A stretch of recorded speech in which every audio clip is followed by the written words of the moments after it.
Let's talk more about Disney's results and its big streaming launch next week. Joining us is Tom Rogers, Executive Chairman of WinView, former CEO of TiVo, and former President of NBC Cable. He's also a CNBC contributor. And Michael Nathanson, Senior Analyst at MoffettNathanson. Great to have you both. Michael, I'm going to start off with you. Given the information that we got from the call yesterday in terms of launches, the international launches, the content slate that's going to happen on Disney Plus, how do you view that original goal of 60 to 90 million subs by fiscal 2024? Yeah, it feels like it's on track, right? The big announcement a couple of weeks ago was that Verizon partnership, which is maybe 35 million subs. Half of those could come on. So they're doing everything right to get to that target. So I feel like, the story is really, really there. And now we're all waiting to see the numbers coming through the next year or two as they build to that goal. Tom, what do you think of what you heard last night? And how do you see the value of this piece of the business, given that it's clear that Disney is going to be entering or has entered an arms race when it comes to spending on content? Well, the scrutiny these streaming businesses are getting is unbelievable. I'm just very glad back when we launched all the cable channels that everybody wasn't screaming cable wars every time there was a launch. So they're really under a microscope here. I think they did something very smart by beginning to talk about how Hulu was going to be positioned, because Disney's got a lot of advantages here. They got great brands, got great management with Bob and Kevin Mayer. They have a real advantage with a bundle. And the question is, how good is that bundle? And I think they've gone a long way in showing Disney Plus is going to be a real juggernaut. I agree with Michael that they're on track in terms of their sub growth there. I think the issue is going to be, do they fill out the bundle with strength with Hulu? Very surprising for the quarter that Hulu only added about 500,000 subs, which was about what Netflix added, and everybody was saying, oh my God, that's a real deceleration.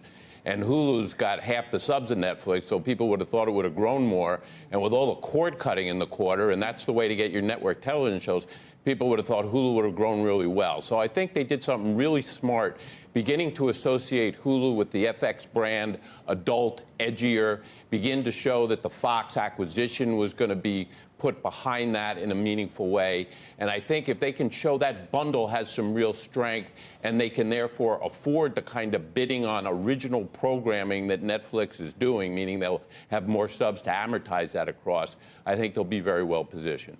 Do you agree, Michael? Yeah, I agree with everything that Tom said. Everything.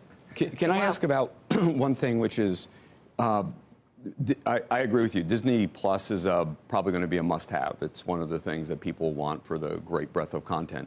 What is the impact, though, on their retransmission revenues? I think Bob Iger made the point, which I don't necessarily disagree with, that we're going to hold firm that source of revenues is going to continue to be very strong for Disney. Well, can I say, the bundle is going to shrink to live sports, live news. And I think what Disney's doing is not going to change the direction of cord cutting. It's basically going to take advantage of the size of the pie of people who will be outside the bundle. They have the advantage of ABC and ESPN, so they need to strengthen ABC and ESPN. And they can't help that that people are going to cut the cord. But they're well positioned, I don't know if Tom agrees, on the live side of the business to still be relevant in live the way that CNBC is relevant in live. I think you're putting your finger on the big issue here, which is the bundle is going to continue to unravel. But how? But the acceleration of that unraveling is the fundamental question. That is, because it is, can the growth of streaming outpace the decline of the core business? What they showed yesterday is, hey, in the old media world, given how the studios are performing, given how the parks are performing, they got 2 or 3 engines of the old world still going really strong. The media networks, their decline is being masked right now for 2 reasons. One, even though there's a lot of cord cutting, they have long-term affiliate fee, retransmission fee contracts, and that money, there's escalating pricing there that is giving them growth in revenues, even though the cord is continuing to be cut and subs are declining. Also, on the ad side, they are losing audience. I mean, when you look at the last 8 years across the media industry, probably 50% of the primetime core demo audience has gone away. And yet advertising revenues are not falling like that because pricing is going up. So the decline of all this is being masked. So can I say something? Yeah. What I'm what blows me away is the NFL, one of Joe's favorite properties, is up 8% this year, right? So with all the cord cutting, with all the change in behavior, the NFL is up 8%. Right. College football's having a great year. If you have rights to live sports, which I know are expensive, you have a weapon. You have a weapon to get more advertising dollars and to get more affiliate fees from distributors. You know why NFL's up? Why? Because gambling's legal in New Jersey. Right, and guess what? I'm not kidding. That is. No, we did lost last night too. I had the Chargers. But I think as time goes on, the networks that own key live rights have pricing power. So the world's going to bifurcate. It's bifurcating. But we already. haven't really talked yet about when the Amazons of the world and some of the tech companies start buying. I mean, we for a long time have thought they'll buy the sports rights. That hasn't happened yet. But when that happens, then the whole game changes. Right, but that's probably a decade away because the leagues themselves are not dumb. Right, because the they want leagues the don't want eyeballs. to give up all those eyeballs, right? Disney deserves its due that ESPN Plus showed the kind of growth that it did. That was a nice surprise. For the life of me, I still don't understand. I have some self-interest here because obviously I run a company that's in the cash sports gaming business.